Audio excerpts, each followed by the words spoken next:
Buenas tardes amigos, ¿cómo están? Te saluda Magali Flores, quien te da la bienvenida a tu programa Salud en Línea.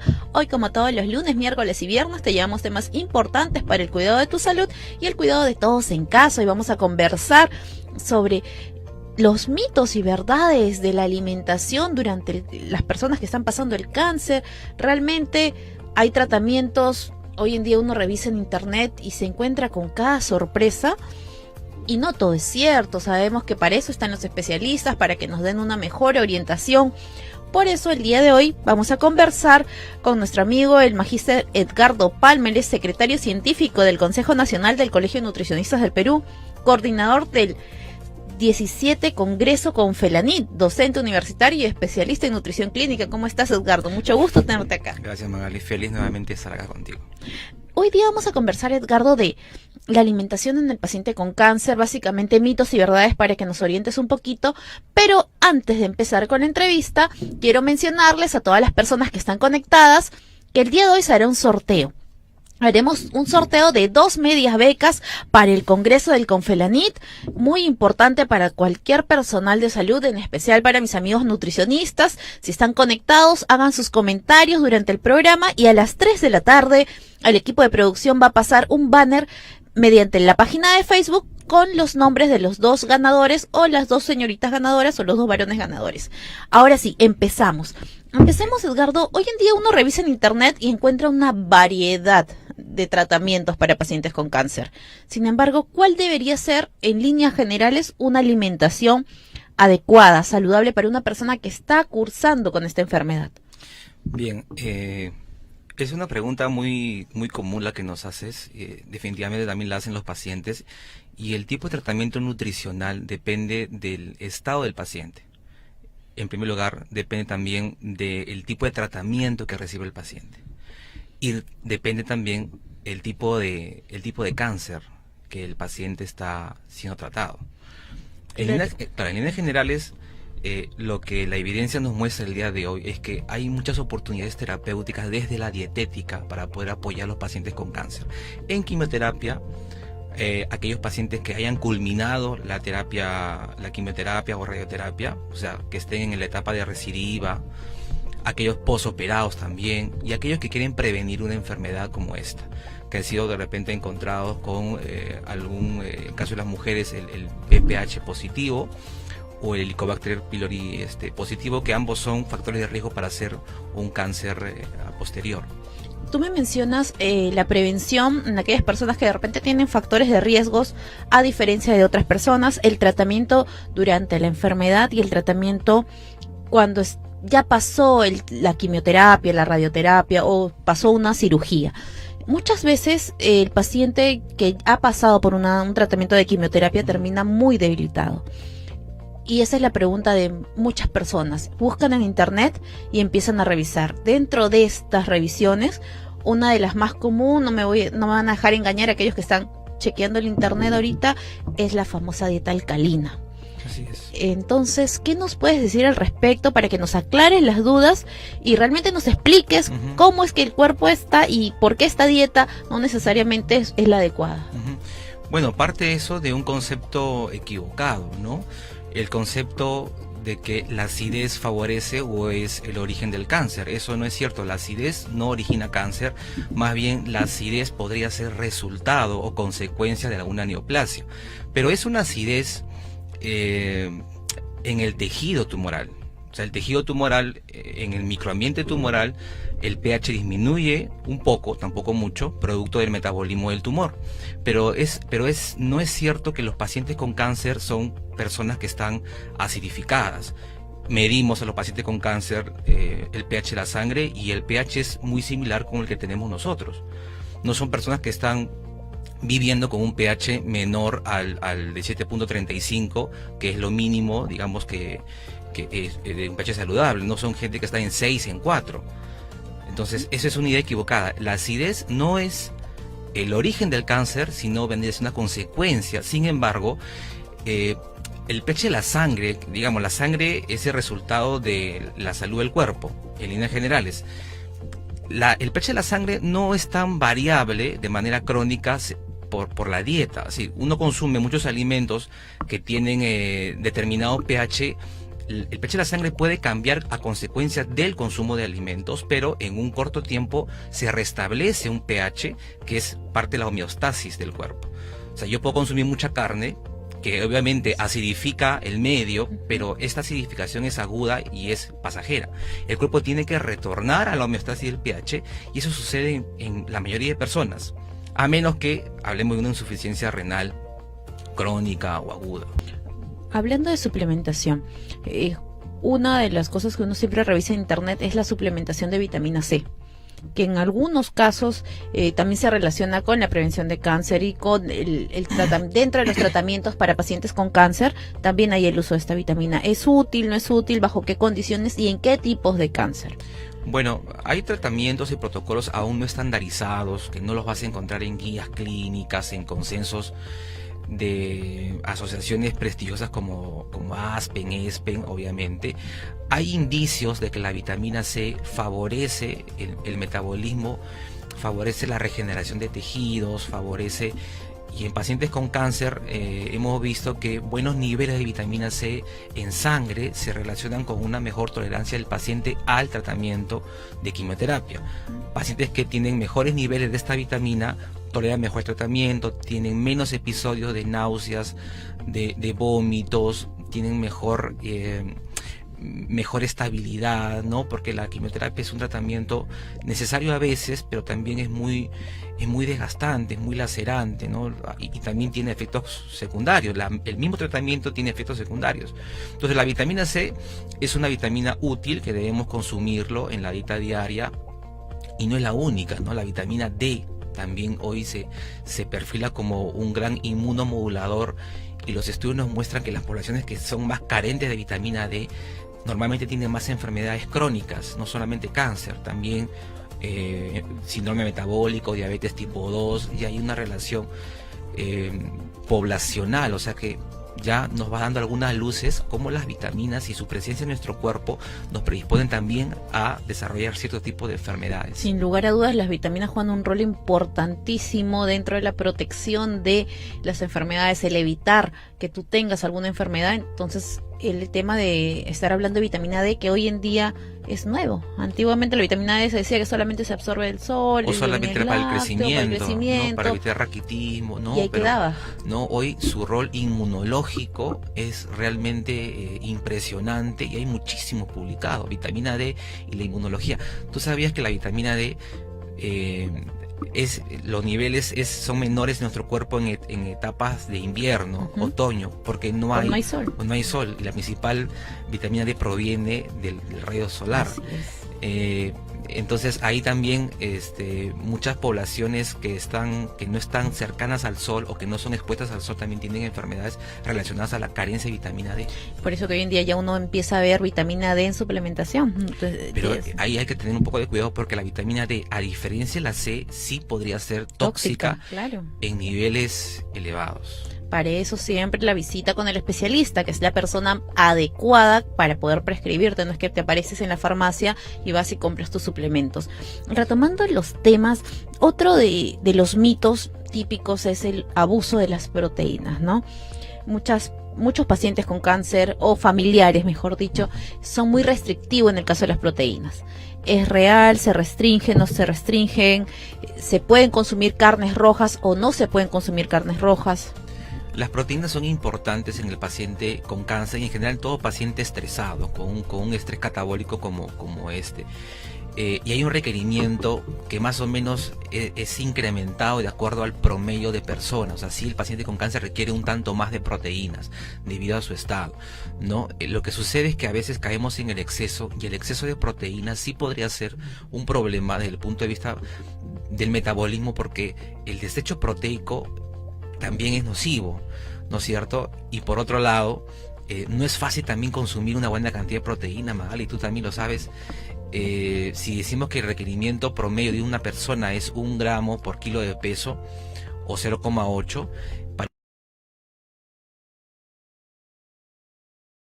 y justamente el paciente con cáncer tiene problemas para consumir fuentes de proteínas, tiene el tratamiento, tiene náuseas al ave, al pescado, surgen también náuseas al huevo. Entonces, si son las principales fuentes o las más accesibles, cómo este puede llegar a un buen requerimiento. Definitivamente la mano ahí del especialista es la que va a hacer un rol importantísimo, porque acá hay algo que es muy cierto, has mencionado, los síntomas del paciente, ¿no? Estas náuseas, el que no tolere ciertos alimentos, peor aún si han pasado por tratamientos de quimioterapia donde de repente se les va a ir el apetito. Entonces sí es importante recordar el valor de las proteínas dentro del tratamiento con la ayuda del especialista, que es quien te va a poder orientar de qué manera van a lograr cubrir este requerimiento. Estamos de regreso en tu programa Salud en Línea, conversando hoy sobre el cáncer, la alimentación durante el cáncer y sobre todo mitos y verdades. Conversábamos en interno acerca de las dietas cetogénicas que te había comentado. ¿Qué tan útiles son? ¿En qué casos de cáncer se aplica o no es aplicable este tipo de tratamientos? En laboratorio ha sido muy útil. Sin embargo, trasladarlo a un paciente, trasladarlo a un ambiente clínico, es todavía el reto. De verdad, porque si alguien que recomienda una dieta cetogénica la hace o la prueba en sí mismo, es muy difícil de hacer. O sea, consumir solamente 10, 5 o menos por ciento de carbohidratos totales de tu dieta es realmente complicado. No se puede hacer todo el tiempo. No, la dieta cetogénica no puede ser, no debería ser planteada como un estilo de vida. ¿Me entiende? O sea, si realmente entra o cabalmente entra en ese término, no podría ser un estilo de vida.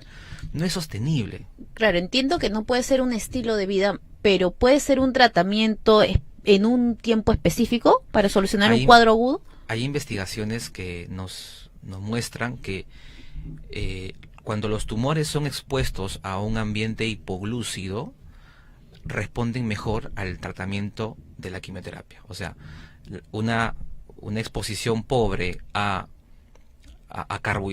carbohidratos hace al tumor más sensible a los fármacos de la quimio y por tanto estos pueden incidir mejor y que el tratamiento pueda ser más exitoso.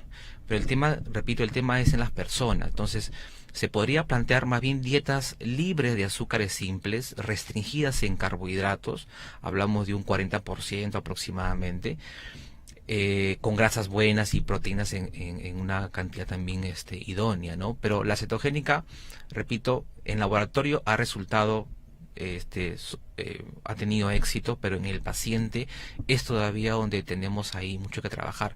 Y es también, ¿sabes por qué? Porque los pacientes muchas veces en el ambiente público se los cita cada 15, cada 30 días. Entonces, en ese periodo de tiempo tú no puedes monitorear algo tan sensible como una dieta como la cetogénica, ¿no? Tendrías que verlo cada 3 días, verlo a lo mucho cada 7 días, y siempre que propongamos esa forma de tratar al paciente, yo creo que se pueden hacer eso y otra cosa más.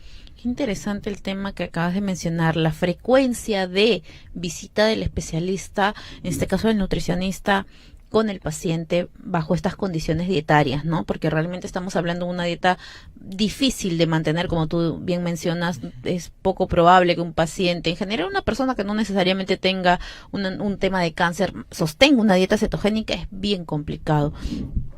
Siguiendo con los famosos mitos y verdades, otro de los mitos que siempre se leen en internet son las famosas hojas de las diferentes plantas, ¿no? Hojas de guanábana, frutos rojos, frutos del bosque, entre tantas variantes. Empezamos hace muchos años atrás con la famosa uña de gato, entre tantas variantes. ¿Son útiles? ¿No son útiles? ¿Qué rol juega la medicina alternativa dentro del tratamiento del paciente con cáncer? Qué importante pregunta, Magali. Y esto parte seguramente que los estudios nos dijeron alguna vez que las hojas tenían elementos anticancerígenos, y eso es totalmente cierto. La hoja de la guanábana posee acetogeninas, que son fitoquímicos que reducen la actividad tumoral, y no solamente la hoja de guanábana. Muchas plantas, muchas hojas, muchas raíces contienen fitoquímicos similares. El tema es que si a través de la preparación la persona podría obtener esa cantidad necesaria para combatir su problema. Y lo que nos muestra la ciencia es que en una infusión simple o sencilla o cotidiana no es posible obtener acetogeninas. Por tanto, la clásica infusión de hojas de guanábana vendría a ser más bien una mezcla de otras sustancias posiblemente, pero no del componente a la cual se le atribuye el rol anticancerígeno que es de la guanábana, ¿no? Tú mencionabas también otros frutos secos. En realidad todas las frutas y muchas verduras tienen componentes que podrían ayudar al paciente a combatir su enfermedad, pero es importante también no verlo desde un punto de vista alternativo, sino verlo desde un punto de vista complementario. Entonces, si eso puede ser tomado así, no abandonaríamos un tratamiento o postergaríamos un tratamiento por ceñirnos a jugos, extractos o preparaciones como tales que realmente tienen muy poca probabilidad de ayudarnos si es que la tomáramos como alternativa, es decir, como este sendero, me aparto del resto y solamente consumo esto. De esa forma no debe ser tomada la llamada medicina natural, ¿no? Sino como un complemento a tu alimentación y a tu tratamiento médico. El tema de trabajar en equipo, en general, la parte medicamentosa, la parte nutricional y de repente la medicina naturista o natural, sería importante si se trabaja en conjunto, más no de forma independiente, porque bien mencionas, puede hacer de que retardes un tratamiento que realmente es el adecuado, tu tratamiento de quimioterapia, el tratamiento médico que te prescriban, lo vas a dejar por de repente seguir, no sé, una alternativa que te puede pintar maravillas que no necesariamente son ciertas, ¿no? Bien menciona Edgardo, es muy difícil que una persona se recupere, por no decir imposible, con un tratamiento naturista. Volviendo al tema de los mitos, otro de las cosas que siempre leemos y escuchamos es el consumo de la avena. Restringida durante la quimioterapia. La avena. O se da durante la quimioterapia. Es algo que siempre escuché en pacientes, por ejemplo, con leucemia, ¿no? No puedo tomar avena porque voy a recibir quimio. O voy a tomar avena porque voy a recibir quimio. ¿Qué tan importante es el rol de este alimento dentro del tratamiento del paciente con cáncer? La avena es inocua. En quimioterapia, en radioterapia, post-cirugía. No hay ningún inconveniente. No, ¿por qué? Yo también he escuchado de que deben suspender el zapallo. No sé, por ahí un paciente me dijo, no, porque es amarillo. Y no, que el amarillo, el cáncer no es compatible y tienes que suspenderlo. Y otro me dijo del rojo, que el rojo también porque su cáncer era tal. Entonces, hay muchas cosas que aparecen en esto, por ese programa se llama mitos, ¿no? La avena es importante, es una fuente energética útil, contiene carbohidratos necesarios, contiene fibra, es muy tolerable.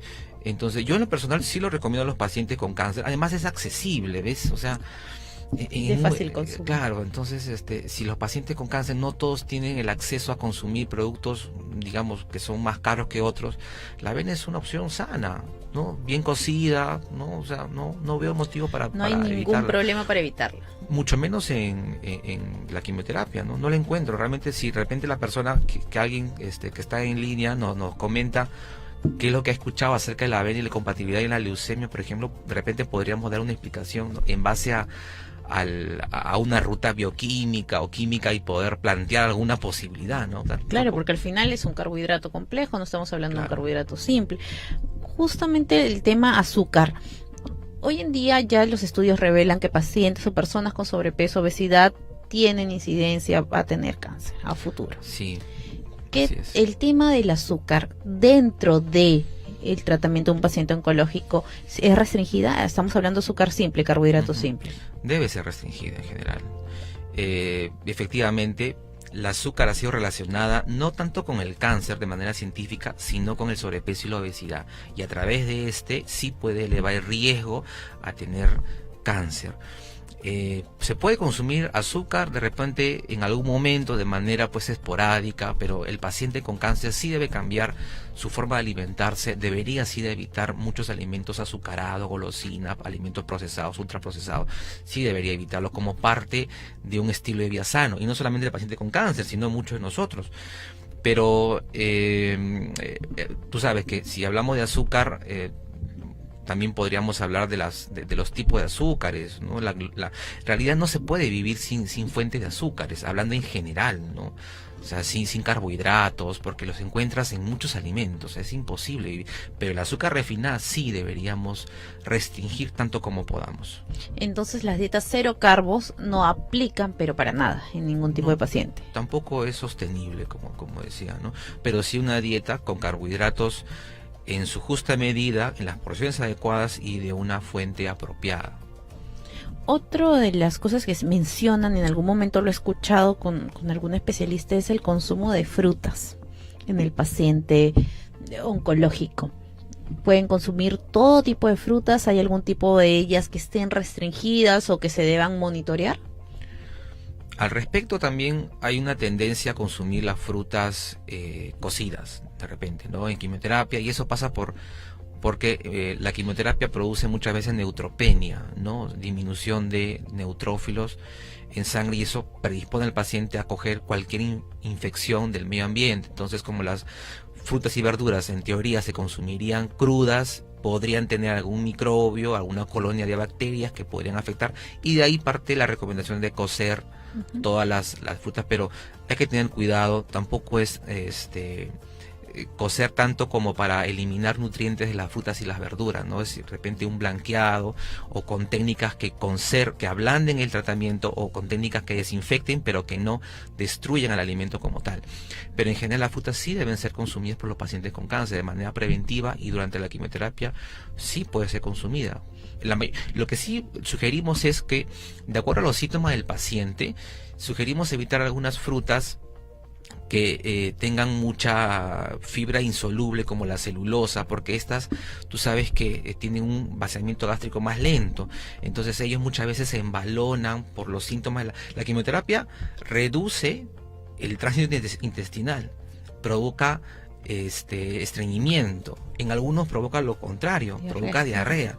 Entonces, manejando los síntomas es como se puede prescribir una alimentación, modulando también las frutas, sin cáscara, sin pepa, sin tallos, cortadas, picadas, ¿no? Pero en general las frutas son muy buenas. No, en todo el tratamiento no es que deban de consumir las frutas cocidas, o en este caso blanqueadas. Pueden ser blanqueadas. ¿Pueden consumir frescas? En algún momento un paciente con diagnóstico de cáncer, en algún momento de la enfermedad, ¿puede consumir fruta fresca? Sí, claro. Puede consumir un plátano, puede consumir una mandarina, sí, dependiendo del tipo de cáncer. Sí. Lo más complicado es tratar los cánceres gastrointestinales, porque cuando el estómago, el intestino está afectado por ahí sí es bien complicado. Pero un cáncer de mama es más manejable, un cáncer de útero no avanzado, por supuesto, es más manejable. Tú puedes tener más opciones, lo educas mejor al paciente, la interacción es mejor, el paciente también es más receptivo. Pero cuando el tracto digestivo está afectado, olvídate.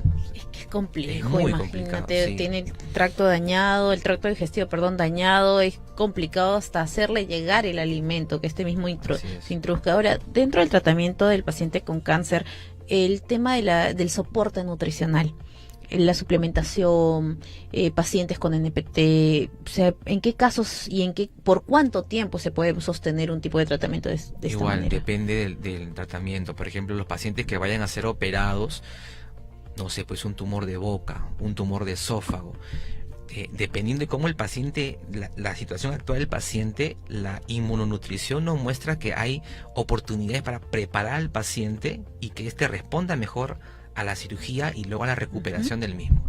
Es una etapa preoperatoria, ¿no? Pero aterrizando un poco más esa pregunta, hoy se venden muchos suplementos para pacientes con cáncer, ¿no? La verdad, yo trabajo con muy pocos de ellos, y es porque la composición de muchos de ellos contiene sustancias que no son muy saludables. Muchos de ellos son ricos en azúcares, como glucosa, como sacarosa o como fructosa. La fructosa también es un elemento que, si bien es cierto, está dentro del mundo natural, digamos las frutas, de manera aislada y en altas cantidades como jarabe de maíz sí no es recomendable, porque la ciencia nos muestra que los tumores que son expuestos a este tipo de azúcar en especial se vuelven más agresivos. Entonces no es oportuno consumir de manera muy rutinaria un elemento que te aporte demasiada fructosa como suplemento, o sea, como jarabe de maíz. También muchos de ellos tienen mucho sabor, y el paciente con cáncer en tratamiento no tolera los sabores pronunciados, porque eso incluso hace que tenga más náuseas. Sabor a chocolate, sabor a fresa, sabor a vainilla, y uno lo prueba y realmente es dulce. Entonces, más bien para ellos requerimos algo más neutro, ¿no? Yo, por ejemplo, también uso módulos proteicos. Claro, armas tu propia forma. Claro, ¿no? Con el módulo proteico tú puedes complementar lo que contiene una preparación casera, que el paciente ya lo conoce, ya lo sabe, y a veces termina siendo hasta más módico, hasta más más económico, y el paciente puede hacerlo a largo plazo, porque recordemos que el tratamiento es largo. Realmente un tratamiento es para toda la vida, no es que sea solo un solo periodo, pasó el tema de la quimioterapia y quedó ahí. El tratamiento nutricional acompaña durante todo el tiempo de vida del paciente. Sí, es cierto. Hay estudios que nos muestran que los pacientes que han sido tocados por el cáncer tienen una predisposición leve a a recurrir por la misma enfermedad. Y realmente mucho de lo que hoy sabemos todavía es incierto. O sea, hay personas que, cuidándose mucho, contraen esta enfermedad, la superan y en un tiempo, a pesar que han terminado todos sus ciclos de quimioterapia, radioterapia, lo que fuese, la enfermedad regresa y uno dice, pero ¿por qué? ¿No? O sea, pero todavía tenemos mucho por investigar. ¿Por qué sucede? Claro, y sin saber la causa es poco probable encontrar realmente la cura. Por ahora sí. Otro de los puntos, hablando justo de la cura, es estas famosas dietas para el cáncer, dietas que curan el cáncer, que a veces uno revisa en internet, dicen dietas para cáncer, dietas que te van a curar el cáncer o tratamientos para curar. A la fecha no existe. ¿Tratamientos desde la dieta? Dietarios. No, la dieta, el rol de la dieta no es curar el cáncer, el rol de la dieta es entregar a un paciente apto para su tratamiento médico. O sea, tenemos que articular los esfuerzos, no podemos tampoco, sería osado decir que con la dieta uno puede vencer al cáncer. Seguramente habrá casos, ¿no? Pero experiencias, no casos reportables. Experiencias que uno escucha que no, yo tomando este alimento, licuando esto, yo me he curado. Y bueno, hay que respetar eso, pero no podemos tomar eso como una recomendación en general. La dieta da un soporte muy importante al paciente con cáncer, pero no debe ser tomado como único tratamiento para un paciente con esta enfermedad. Es importante lo que mencionas, Edgardo, porque muchas ocasiones el paciente viene de haber pasado por diferentes servicios, por diferentes tratamientos y cree que aquella persona que le ofrece la cura solamente con vía alimentaria o con vía naturista ya es lo máximo, y no es así. Bien mencionas, el tratamiento alimentario es un soporte para toda la enfermedad, y la enfermedad tiene un tratamiento pues obviamente de tipo medicamentoso, ya sea a través de quimioterapias o de otro tipo de terapias, ¿no? El uso de edulcorantes, muy relacionado con cáncer, los estudios han demostrado muchas cosas. Hoy en día hay muchos pacientes con diabetes. Encontramos pacientes con diabetes y con cáncer. Sí, así es. La diabetes predispone a hacer cáncer y el cáncer predispone a hacer diabetes tipo 2. Uy, es un ida y vuelta en ambos casos. Hay una relación recíproca entre ambas enfermedades crónicas, pero quien está en medio, quien es la madre del cordero, es la resistencia a la insulina que deviene del sobrepeso y la obesidad. Esta resistencia a la insulina que realmente hoy en día se ven desde personas muy jovencitas, sí, desde niños. He visto en consulta pediátrica pues niños de 13, 10 años ya con insulinas elevadísimas, y el problema no es el niño, es el adulto. ¿Qué está haciendo con ese niño? ¿Sí? ¿Qué está haciendo con este niño? ¿Cómo lo está alimentando? El tema del edulcorante que te mencionaba puede ser o debería ser totalmente restringido dentro del tratamiento. Sí, se podría evitar algún edulcorante artificial, ¿no? Como el ciclamato de sodio, como la sacarina, el aspartame, sí se podría evitar. Hay estudios que sí reportan causa o asociación positiva, ¿no? Entonces, claro. Entonces, pero el único edulcorante o saborizante o endulzante que por ahora nos muestra esperanzas es la stevia. Pero la stevia como hoja, no como lo que conocemos comercialmente, porque eso será pues 1% de stevia y el resto es de maltodextrina, dextrosa y otros aditivos. Entonces eso no es pero la stevia sí es una hoja que tiene steviósido, que son sustancias que endulzan y son sanas. Dime, ¿y la sucralosa? Porque me has mencionado a todos menos a la sucralosa. Sí, la sucralosa en los últimos 5 años ha mostrado efectos que no son tan buenos, ¿no? Sí, efectos desde el punto de vista metabólico que nos recomiendan un uso muy moderado, muy precavido y tanto como se pueda evitarlo, ¿no? Y justamente la sucralosa es uno de los edulcorantes que está presente en casi todos los edulcorantes. Si tú te pones a revisar, sí, casi todos tienen sucralosa, así que mucho cuidado con lo que están consumiendo. Hay que tener muchísimo cuidado al respecto. En líneas generales, Edgardo, ¿cuáles son alimentos preventivos? Una persona que de repente tiene factores de riesgo, que ha tenido antecedentes mamá, papá con algún tipo de cáncer, ¿cómo debería ser su alimentación para prevenir? Ya hemos hablado de la alimentación ya con el paciente con cáncer, pero ya para la parte de prevención. Primero, para la prevención, mantener un peso corporal adecuado. Los pacientes que han superado la enfermedad, imposible, o sea, no deberían retornar si es que han estado en sobrepeso o obesidad, no deberían ganar más peso del que debieran. Eso por cuanto al peso. La actividad física también es muy importante, evitar el sedentarismo es muy importante para prevenir a largo plazo. Desde ya los alimentos, pues las grasas saludables es una buena forma de buscar la prevención del cáncer. Las grasas del tipo que está en el pescado, del tipo que están en el aceite de oliva, en las aceitunas, en los frutos secos, esas grasas son muy buenas. La fibra también cumple un rol muy importante para modular la inflamación desde el intestino hacia todo el cuerpo, porque hoy en día el rol de la microbiota intestinal ya se conoce. Sabemos que la microbiota pues comanda una serie de mecanismos que no acaban en el intestino, ¿no?, sino se reparten por todo el cuerpo hasta el sistema nervioso central. Entonces la fibra es importante. Los antioxidantes de las frutas y las verduras también son muy importantes para buscar prevenir el regreso de esta enfermedad. Lo que tú mencionas es cierto, Edgardo. La alimentación en general cumple un rol importantísimo y la actividad física también. Así es. El paciente que ya tiene cáncer, que de repente ya pasó la etapa de quimioterapia, ¿puede retomar y hacer actividad física tranquilamente? Debería. Es más, los estudios nos muestran que los pacientes, siempre que puedan, obviamente, deberían evitar el sedentarismo durante la quimioterapia. O sea, siempre que el paciente pueda caminar, claro, que esté en condiciones. debería evitar el sedentarismo, porque el sedentarismo va a limitar la absorción de muchos nutrientes. Un paciente que está postrado, que no se mueve, no va a aprovechar apropiadamente las proteínas que le demos, los minerales que se le aporte la dieta. Por muy buena que sea la dieta, si el paciente no se mueve, ese músculo no va a poder evitar el desgaste, ¿no?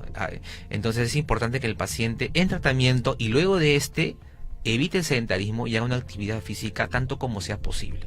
Por acá vamos a leer algunos de los comentarios que nos han escrito. Nos han escrito muchísimas personas. Irma Bojor, que nos escribe, nos dice por acá: el régimen de alimentación siempre debe ser balanceado y nutritivo y dependerá de cada paciente que tolera alimentos, el tipo de cáncer, los síntomas, la enfermedad, el peso, nivel de injuria.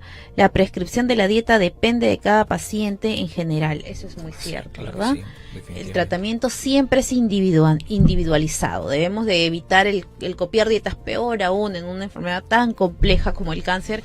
El tema de estar copiando la dieta que le dieron a la tía, a la prima o a la vecina no aplica. Muchísimas gracias a todas las personas que se han conectado, que han escrito el día de hoy a las 3 de la tarde. Recordemos, es el sorteo, el banner se va a publicar a esa hora. Ya el equipo de producción lanzará a las 2 personas ganadoras de las 2 medias becas para el Confelamid. Muchísimas gracias, Edgardo, por habernos acompañado la tarde del día de hoy. Cuéntanos un poquito de qué trata el Confelamid, cuándo son las fechas, el lugar y dónde se pueden inscribir. Sí, bueno, Perú tiene la suerte de ser sede del 17º Congreso Confelamid y es una experiencia realmente grandiosa la que tenemos a la puerta, porque ya son poquitos días, son más de 13 países que vienen al Perú con los mejores exponentes. Hay talleres, hay un foro internacional, hay múltiples mesas redondas en muchísimos temas. Todos los temas que te imaginas, habidos y por haber, la nutrición actual, los puedes encontrar en el Confelamid, que va del 23 al 25 de este mes en el Centro de Convenciones de Lima, que es en la ciudad de San Borja, ¿no? Entonces ahí les he dejado los teléfonos para que puedan comunicarse. Todavía hay vacantes, así que los invitamos a participar de esta fiesta académica. Muchísimas gracias por habernos acompañado a la tarde del día de hoy. Esto ha sido todo en tu programa Salud en Línea.